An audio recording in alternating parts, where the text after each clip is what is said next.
The secret history behind Queluz Palace. How the curse of madness swallowed an entire Portuguese dynasty. Nestled among the rolling green hills northwest of Lisbon, where Mediterranean sunlight pours like warm honey over the valley, Queluz Palace rises like a forgotten rose-coloured jewel. Its terracotta roofs, pale stone walls kissed with gold, and meticulously manicured French-style gardens make it feel as though you've stepped into a living Rococo painting.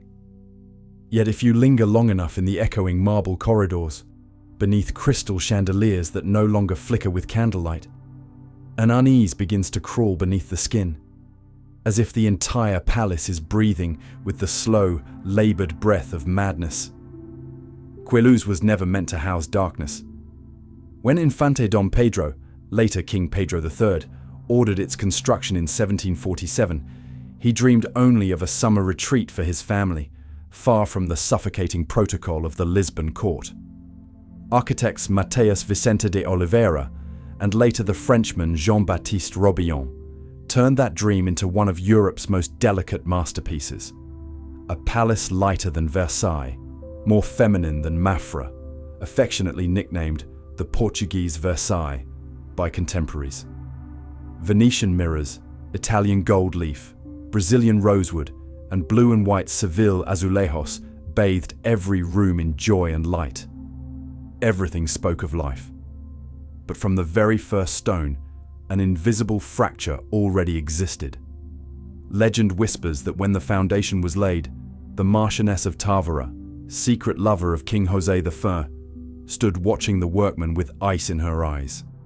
Less than a decade later, the entire Tavora family would be butchered after the attempt on the king's life in 1758, and their blood would seep into this very soil. Perhaps the curse began there, or perhaps it had simply been waiting for a dynasty fragile enough to break.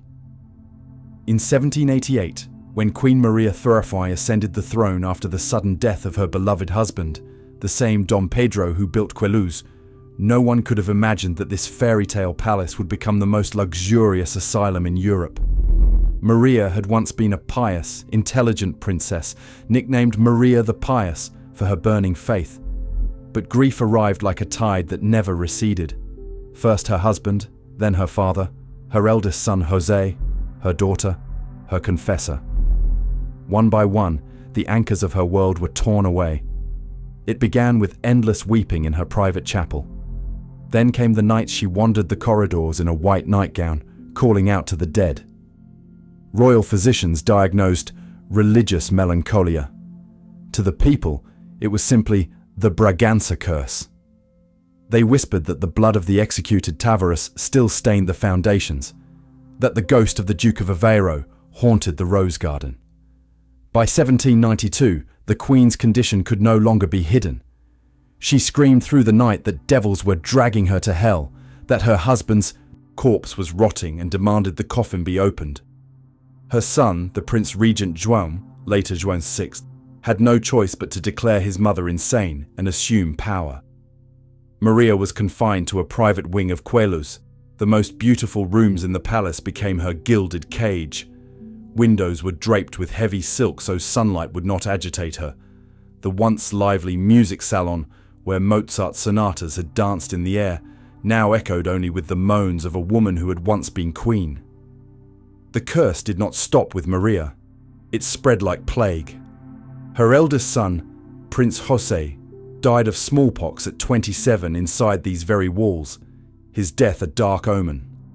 Her second son, João VI, lived in perpetual terror that he would be next. He slept with a sword beneath his pillow and refused bloodletting, convinced the devil drained life through veins.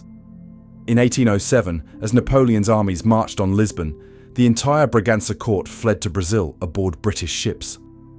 The Mad Queen was carried aboard in a velvet-padded iron cage, the last image of a Portuguese queen on native soil. Queluz was abandoned to the French, looted, turned into barracks. Priceless paintings were cut from their frames to serve as gun-cleaning rags. Venetian mirrors were smashed for wine bottles. When the royal family returned in 1821, Maria had already died in Rio, raving to the end, and João VI survived only a few more years before dying, widely believed to have been poisoned with arsenic. On his deathbed, João reportedly whispered, "The curse of Queluz followed me even to Brazil. It will never release anyone of Bragança blood." And it did not. Pedro IV died young of tuberculosis. Miguel was exiled after civil war. Maria II watched son after son die in infancy, until the direct line finally ended in 1932, with the childless Manuel X dying alone in English exile. Today, when you walk through the magnificent throne room of Queluz, beneath ceilings painted with Rococo goddesses floating in pastel skies, you can still, very faintly, hear a woman's crying echoing from the cold marble corridors. Palace staff say that on full moon nights, the silhouette of an old woman in mourning white appears at the window of Maria I's former bedroom, staring down at the gardens she once loved. No one stays overnight. Queluz is now a museum, a UNESCO World Heritage Site, a beloved tourist destination. But it remains a chilling monument to the truth that some palaces are built for joy, only to be claimed forever by sorrow. The curse of madness devoured an entire dynasty. The most pious queen became the most pitiable madwoman. The strongest princes became paranoid kings, and the last bearer of Bragança blood died in foreign solitude. As you leave Queluz, the late afternoon sun still bathes the pink roofs in gold. The roses still bloom as sweetly.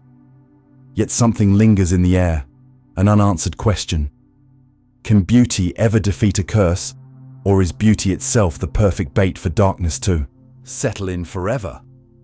The palace stands silent and proud, guarding the secret of a royal house that destroyed itself from within. And if you listen closely as the wind moves through the topiary gardens, you might still hear, ever so faintly, the whisper of Queen Maria. "I was not mad. I only saw the truth that none of you dare to see."